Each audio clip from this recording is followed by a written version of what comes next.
Hello my friends, Clem McGrath here, and today I'm going to talk about the switch, which is one of the models that I use when I'm exploring the science of achievement and the art of fulfillment. For all of us, when we want to achieve the things we dream of and we want to be fulfilled in that process, we need to follow a system or a method, or to have a model that makes sense of it all, that puts all the pieces in the right place and creates a roadmap that we can follow as we move forward. That's what this is. It's a psychological model that I've developed over 35 years of working with people, supporting them to live their own extraordinary lives. And as I've watched the transformations that people go through, the successes that they have, and talk with them and find out what's going on, I've identified core elements that they all either embody or activate. And it's those elements that make up the switch. There are 5 of them, and each element represents or speaks to 3 levels of our own being. The first one is attitude. All 5 elements create an attitude towards life, a way of seeing and interpreting life, and therefore a way of responding to life. An attitude that creates success, that keeps us at our peak performance and allows us to be all that we can be. There's a whole mindset, the thoughts and the feelings that go with that. The second level are values. The 5 elements cultivate values that we may wish to embody and inculcate into our lives. The qualities and the value that we want to bring to life, the way we want to appear and be and show up in life. They speak to that level as well. And the third level is empowerment. And I can promise you, if you conscientiously embody and activate the 5 elements of the switch, then you'll step into a level of empowerment that may have seemed impossible before. But boy, it is so real. So let's just dive in. Element number 1, urgency. What you dream of, your vision, your dream, your achievements need to be urgent, which means they need to be top priority. The number 1 priority that has to be fulfilled, and everything else fits into that. This is what is urgent. I feel it inside myself. I feel that energy. I know that I have to achieve this. It's almost like having no choice. Even though theoretically we know we have choice, when we have a sense of urgency about something, it's like I have to do this. Emotionally, I feel as though I've got no choice, because the alternative I do not want to contemplate and I do not want to live with. The alternative will represent some level of suffering and tension and frustration and limitation. I cannot live with that. So therefore this urgency says I must do this. It's a bit like being deprived of air. If you're an asthmatic, you'll know what that's like. It's horrible. When you're deprived of air, getting air is the number 1 priority. Everything else disappears. Your whole being is consumed with getting air. That is urgency. What would it be like? Can you imagine bringing that same sense of urgency to your dreams and your goals? Knowing that I have to do this. Nothing else could exist for me. There are other priorities in life, obviously, but they all fit into this. They serve that. This is my priority. This is urgent. So we need to ask ourselves that question. How important is it to me? Is my reason big enough? Do I have a compelling reason? Because if you do, then it will be urgent. And as I say, everything else will find its place within that. You will do what you have to do. You will command your energy and you will step out because this is the only choice I have. This is top priority. So that's number one, urgency. Number two, inspiration. And I use the word inspiration rather than words like passion or enthusiasm, because inspiration means being in spirit, being connected to and aligned with the spirit of who I am, the truth of who I am, and the highest potential that I embody. You can call it your soul, your higher self, whatever words you want to use. Inspiration. When we're inspired, we're uplifted, we're energized, our minds expand, we have vision, we are visionary, and we have passion and a sense of purpose. This is what inspiration is all about. So quite simply, are you inspired by your vision, by your dream, by your goals? Do they excite you? Do they expand your energy? Do they give you a sense of purpose, of fulfillment? This is what I'm all about. This is why I'm here, to do this. I am uplifted, I'm inspired, and I want to share that with the world. Some people call that being emotionally engaged. That you really, really connect, and it uplifts you and it expands you. This is inspiration. The second element, which is so necessary if you want to achieve and be fulfilled. Number three, powerful, unconditioned choices. And I use the word unconditioned so deliberately because the vast majority of choices that people use are weak and conditioned. And they're conditioned by time and by circumstances. My goal is to get fit, go to the gym 4 days a week and get fit, and I'm going to be so fit and I'm excited about that. As long as I've had enough sleep, or as long as I'm in a good mood, or as long as the day's gone well, or as long as it's not too cold. In other words, we put conditions around our choices. And of course, if those conditions are not there, then we have the perfect excuse and the perfect justification if we give up or even fail to start in the first place. A powerful, unconditioned choice stands outside time, outside circumstances.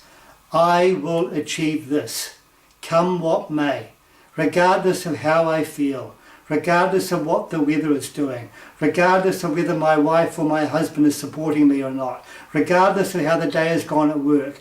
I will do this. End of story. No excuses. That's a powerful, unconditioned choice. You may know that wonderful scene in Gone with the Wind, when Scarlett O'Hara comes back to her mansion after it's been devastated by the war. And you see her at sunset time, digging in the ground, trying to find roots to eat.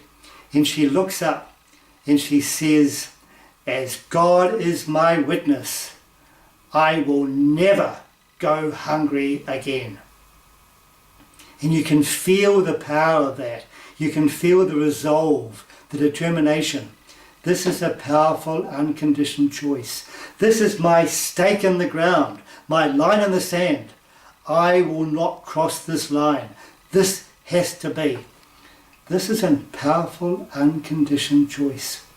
And when we make them, boy, it challenges us. Because we all have sabotage patterns. We all have those little ways that we deceive ourselves and fall short and slip and slide through life a little bit. And then we justify it or make excuses. A powerful, unconditioned choice compels us to look at all those and to be emotionally uncomfortable perhaps.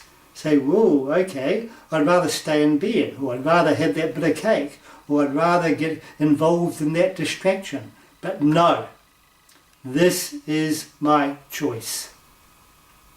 Have you ever done that?